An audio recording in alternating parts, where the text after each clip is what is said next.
Together, let's embark on a scientific exploration of yoga, where you are the scientist, your heart is the laboratory, and you are the outcome. Namaste. Welcome to today's program. Like every Sunday, today we will be meditating with Daji. And Daji will also be sharing with us his wisdom and teachings on communication. He will also tell us how to communicate more effectively and heartfully. Communicate in a way that will not hurt others around you.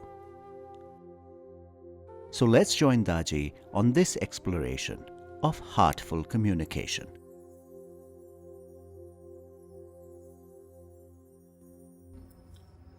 Namaste ji. We have been receiving a lot of questions regarding communication. How to speak well, how to avoid conflicts, especially with our dear ones, how to become better communicators. It inspired me to address these questions in a very few episodes over coming weeks. So far, we have talked about spirituality and about raising our consciousness. We have said in detail about heartfulness meditation, heartfulness cleaning, and how to offer prayer. We have focused on when we do these spiritual practices and how they can help us each and every single day. But what about the many hours of each day, probably the majority of our waking hours? These hours which are spent in interactions of some kind or in communication with other people. The quality of our communications affects the quality of our lives in so many ways. And perhaps more than ever, in this pandemic situation, how we are relating with others and with ourselves, that has come under the spotlight. You may have found yourself locked down with the same people, day in and day out, for weeks or even months at a stretch. It's like being in a pressure cooker. A small misunderstanding can blow up into a big argument that simmers away for days, isn't it? Or some of you may have had the opposite situation and been isolated alone, missing the warmth of human company and probably dependent on technology for your connections with people. So this is a time when we need to give particular attention to how we are conducting our interactions. Can we make even our communication a means to becoming a better human being? Our character is communicated in every little interaction. Our Adi Guru of Heartfulness, the great Lalaji Maharaj said, I quote, "The balanced condition of the mind is an expression of the right attitude in all our activities under varied circumstances. In a broad sense, it is the reflection of our character. It has a deep impact and a favorable influence on those people who are associated with us. It reveals itself in conversations, which can be either serious and long or light and short." Unquote. How we communicate tells us a story about us. Who we are inside reflects on the outside in our day-to-day behavior. What's the point of having a lovely and peaceful meditation, and then half an hour later spoiling it by shouting at your family or shooting off an abrupt, impatient email? Really, is there any point in meditation if we don't become better people, kinder, more compassionate, and more giving? So, how does our spiritual practice show up in our everyday communications.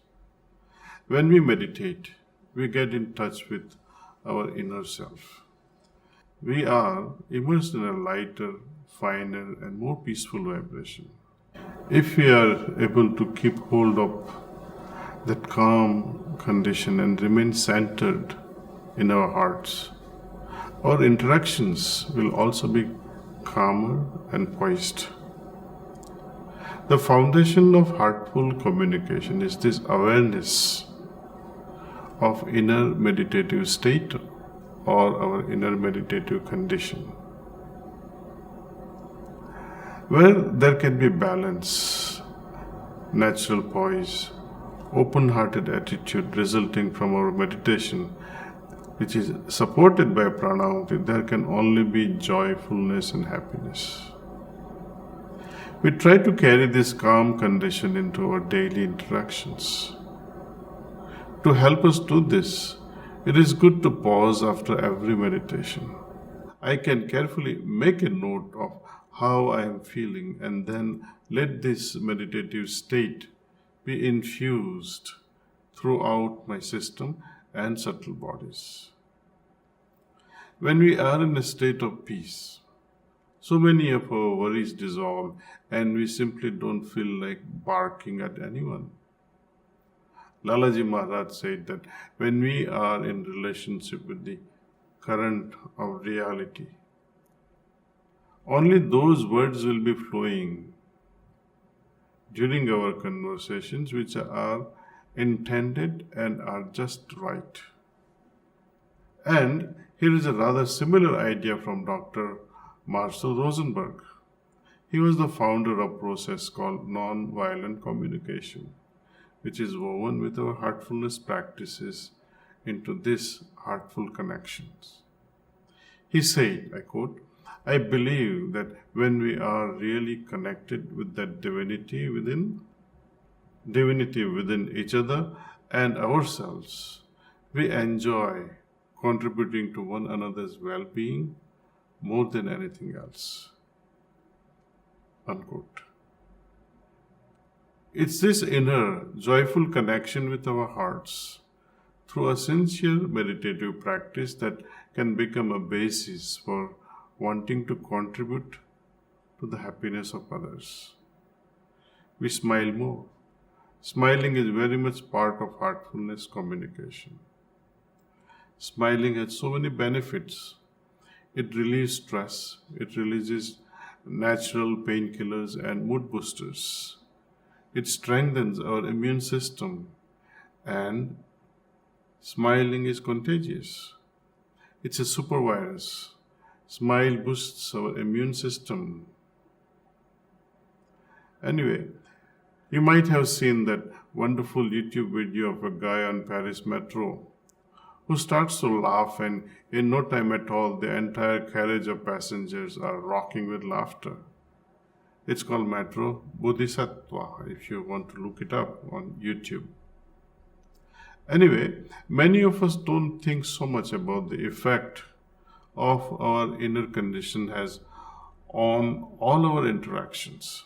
So we try to change our communication habits from the outside.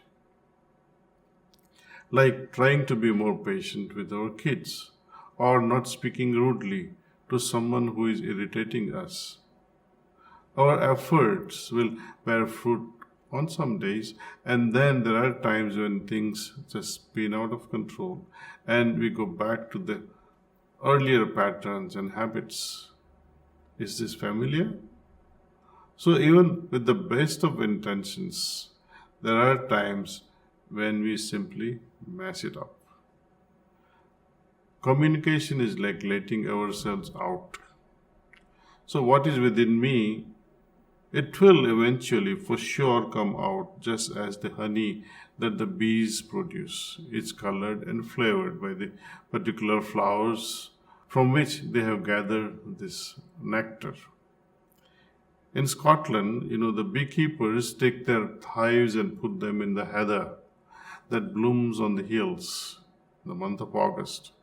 So the bees, they visit many of these flowers. They produce heather honey, which is famous for its fragrance and a very special taste. India also has its own pedigree of neem honey or mustard honey or tulsi honey, each expressing the source via flavor, color, and more than that, its medicinal impact. Words too, coming from persons of various types, also carries with it the musical, or the noise, or the affection, or the anger. In short, it reflects who you really are.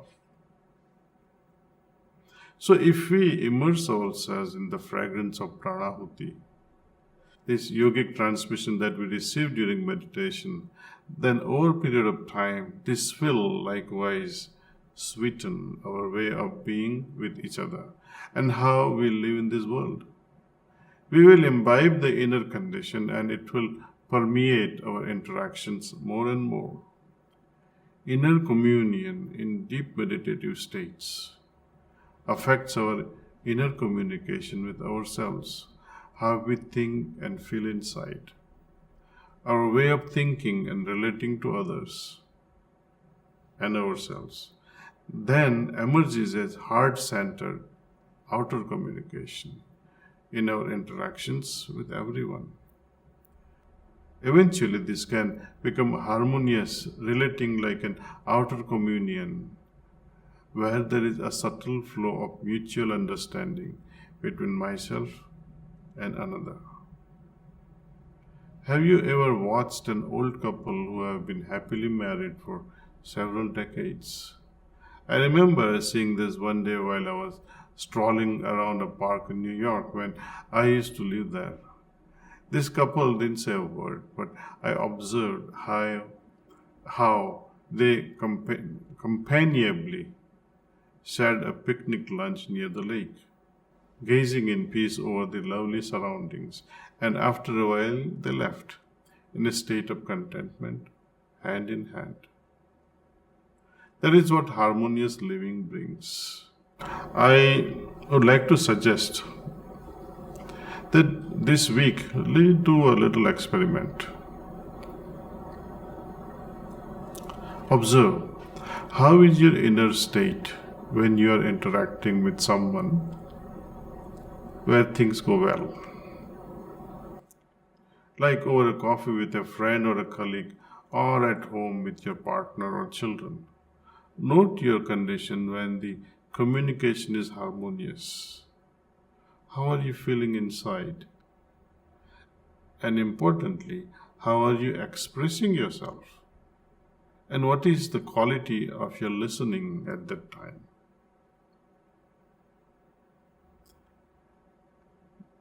Do the same when your communication with someone crashes. Any difficulties or conflict that happens with someone, take time to note what is happening when your communication is dwindling or failing. Again, observe your inner state and what was your intention? Did you insist on being right? Did you feel uncomfortable if you were proven wrong? Did you speak more than you listened? Could you sense how the other person was feeling? Okay. Now note down with complete honesty, with your with your hands over your heart, in your personal journal, what was your condition like during and after those interchanges? In general, let's experiment with becoming more aware of how we are communicating and what our inner state is at any one time.